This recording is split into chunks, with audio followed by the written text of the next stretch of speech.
Hola querida iglesia, Dios los bendiga mucho. Aquí va la reflexión correspondiente al día martes, un poco tarde, se me complicó un poco, pero bueno. Quiero comentarles que me viene a la mente, a la memoria, lo que compartió, si no me equivoco, hace un par de semanas el hermano Pedro, acerca del amor de Dios, que él predicaba y decía que Dios es amor. Tenía un cartel que había puesto allí a sus espaldas que decía que Dios es amor. Y verdaderamente sobre eso quiero hablar hoy, para que tú incorpores a tu corazón y a tu mente a ese escenario donde se libran las batallas espirituales más encarnizadas, una de las cosas más útiles a todos nosotros los cristianos como para permanecer fieles y permanecer en el camino, que es el ser conscientes, el comprender cómo Dios nos ama y que Dios nos ama verdaderamente. El amor de Dios es algo impresionante, es algo que no lo podemos explicar sencillamente y haría falta un estudio así al estilo y al nivel de nuestro hermano Pastor Elías como para que desarrollar, aunque sea en parte, lo que es el amor de Dios. Pero en una reflexión pequeña como la de hoy, trataré de que usted incorpore ese alimento sano y edificante de la palabra de Dios referente al amor de Dios precisamente. Quiero compartirles unos versículos que están en Juan capítulo 17, versículo 13 en adelante. Dice, pero ahora voy a ti y hablo esto en el mundo para que tengan mi gozo cumplido en sí mismos. Yo les he dado tu palabra y el mundo los aborreció porque no son del mundo, como tampoco yo soy del mundo. No ruego que los quites del mundo, sino que los guardes del mal. No son del mundo como tampoco yo soy del mundo. Santifícalos en tu verdad, tu palabra es verdad. Como tú me enviaste al mundo, así yo los he enviado al mundo, y por ellos yo me santifico a mí mismo para que también ellos sean santificados en la verdad. Mas no ruego solamente por estos, sino también por los que han de creer en mí por la palabra de ellos, para que todos sean uno, como tú, oh Padre, en mí y yo en ti, que también ellos sean uno en nosotros, para que el mundo crea que tú me enviaste. La gloria que me diste yo les he dado para que sean uno, así como nosotros somos uno, yo en ellos y tú en mí, para que sean perfectos en unidad, para que el mundo conozca que tú me enviaste y que los has amado a ellos como también a mí me has amado. Hermanos queridos, esto tiene una riqueza impresionante. Según Jesús y a los ojos del Padre, Cristo y la Iglesia son uno. Pablo lo ilustra con la analogía de un cuerpo humano, o sea, lo asemeja a un cuerpo humano. Un cuerpo humano, como nosotros, tenemos muchos miembros, ¿no es cierto? Somos varios, son varios los miembros que conforman el cuerpo. El cuerpo tiene una cabeza. En el plano espiritual, el cuerpo es la iglesia y la cabeza es Cristo. Nosotros somos su cuerpo, carne de su carne, hueso de sus huesos. Y que es impresionante, es muy valioso poder entenderlo. Y Dios dice que sometió todas las cosas bajo los pies de Cristo y lo dio por cabeza sobre todas las cosas a la iglesia. Fíjese en Efesios 5:30 dice, porque somos miembros de su cuerpo, de su carne y de sus huesos. Por esto dejará el hombre a su padre y a su madre y se unirá a su mujer y los dos serán una sola carne. Grande es este misterio, mas yo digo esto respecto de Cristo y de la iglesia. ¿Se da cuenta? Ve lo que significa esto. Cuando el Padre amaba a Jesús, estaba amando también a su cuerpo, ama a su iglesia, lo ama a usted, me ama a mí. Y no es un amor que surgió de repente, de improvisado nomás. No. La palabra de Dios dice que Dios nos amó desde antes de la creación del mundo, desde antes, desde mucho antes. Según dice Efesios 1:4, según nos escogió en Él antes de la fundación del mundo para que fuésemos santos y sin manchas delante de Él, en amor, habiéndonos predestinados para ser adoptados hijos suyos por medio de Jesucristo según el puro afecto de su voluntad, para alabanza de la gloria de su gracia, con la cual nos hizo aceptos en el amado. Queridos hermanos, Dios siempre amó tanto a su Hijo, a su unigénito, y lo entregó por todos nosotros, por cada uno de nosotros. Él lo entregó al vituperio, Él lo entregó a que lo maltratasen, a que lo matasen, para cumplir el propósito de Dios en un plan de salvación para toda la humanidad. Obviamente no todos aceptan, no todos aceptaron y no todos aceptarán. Pero lo cierto es que Dios hizo esto por amor. Porque Él es amor. No porque tú lo merezcas o que yo lo merezca. No hay nada que podamos hacer para merecer ese amor. Pero Dios nos amó desde antes de la creación del mundo. Aun cuando la tierra era solamente un pensamiento en su mente eterna, Él nos amó y ya nos conoció. Dice la palabra que aún en el vientre de nuestra madre, cuando nos estaba formando, Él nos amaba. Qué lindo, hermano. Dígame si esto no es alentador, si esto nos levanta su ánimo frente a todo lo que está ocurriendo alrededor nuestro, frente al aumento impresionante de la maldad, de la crueldad, de lo más bajo de la naturaleza pecaminosa humana. Dios nos amó también cuando éramos sus enemigos, cuando no lo conocíamos, cuando no conocíamos de su gracia, de su misericordia, de su perdón. Dios nos amó. Dios nos amó cuando nuestras obras eran aborrecibles. Dios nos amó cuando nuestra vida era un desperdicio. Dios siempre nos amó. Dice la palabra de Dios en Jeremías 31:3. Jehová se manifestó a mí hace ya mucho tiempo diciendo: con amor eterno te he amado, por tanto te prolongué mi misericordia. Aún te edificaré y serás edificada. Todavía serás adornada con tus panderos y saldrás en alegres danzas.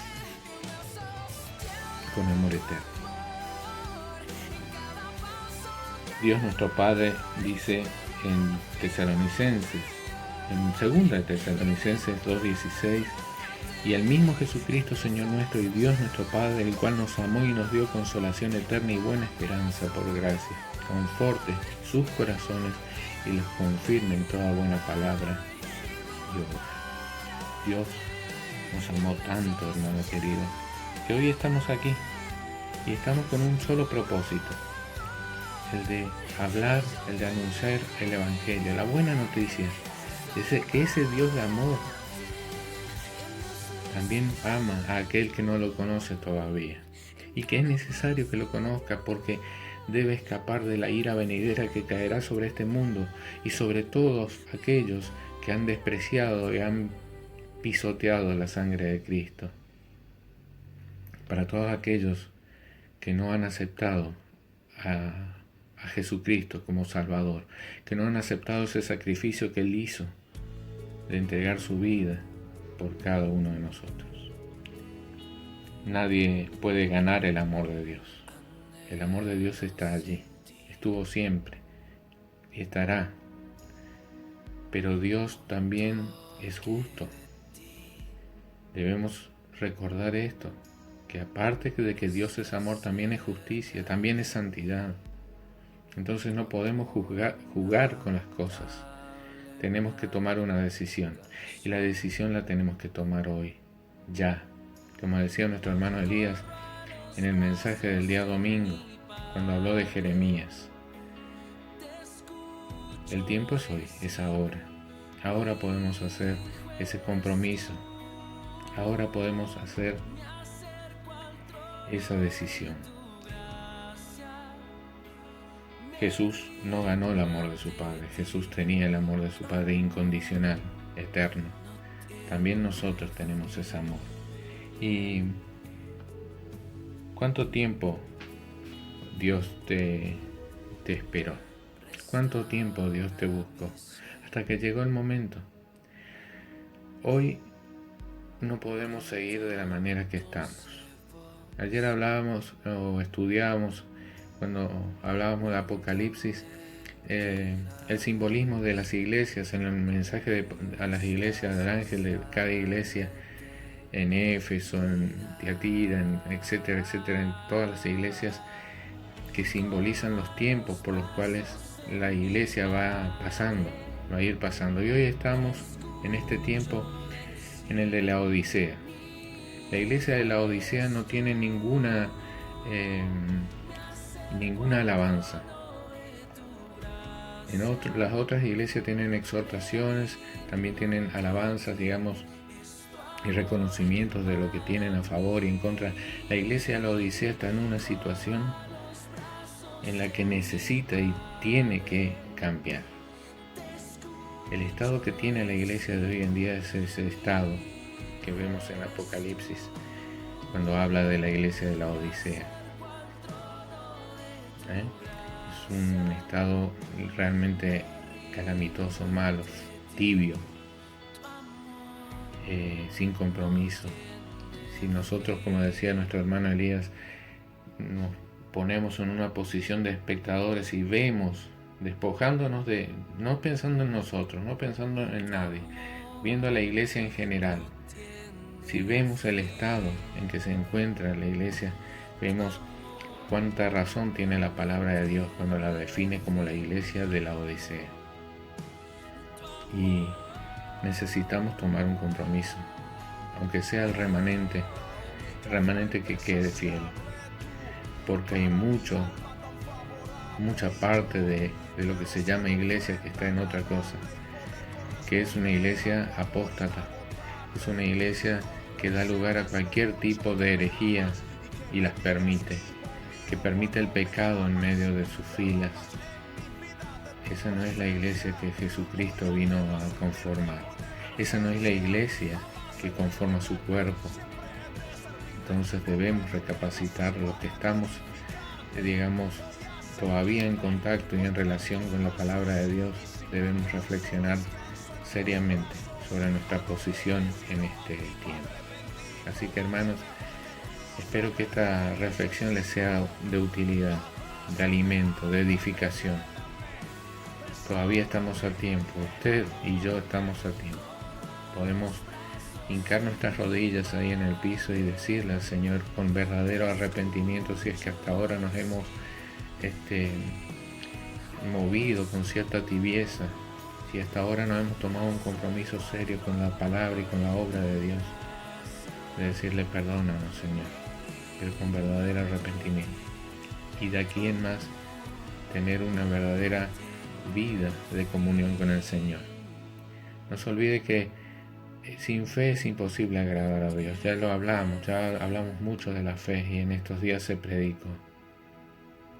Pero Santiago habla muy clarito de la fe y de las obras. La fe nos hace salvos. Las obras, de alguna manera, son la consecuencia de esa fe en acción. Y debemos movernos con esos criterios. Teniendo fe en el Señor, estando unidos firmemente a Él, siendo maleables, siendo digamos manejables por Él, siendo instrumentos dignos en sus manos, limpios, para que el mundo crea que Dios el Padre lo envió. Nosotros somos su cuerpo se está moviendo en este tiempo en la iglesia, en la tierra, es su iglesia. El Espíritu Santo es ese espíritu que la mueve. Así que tenemos todo a nuestro favor. No nos rindamos. No seamos permeables a la influencia del mundo. Resistamos. Someteos a Dios, dice la palabra de Dios, y resistid al diablo y él huirá de vosotros. Así que, hermanos queridos, hasta aquí la reflexión de hoy. Que Dios los bendiga mucho y los guarde. Les deseo que esa comunión con el Señor crezca mucho más y tenga mucha bendición en su vida espiritual. Amén.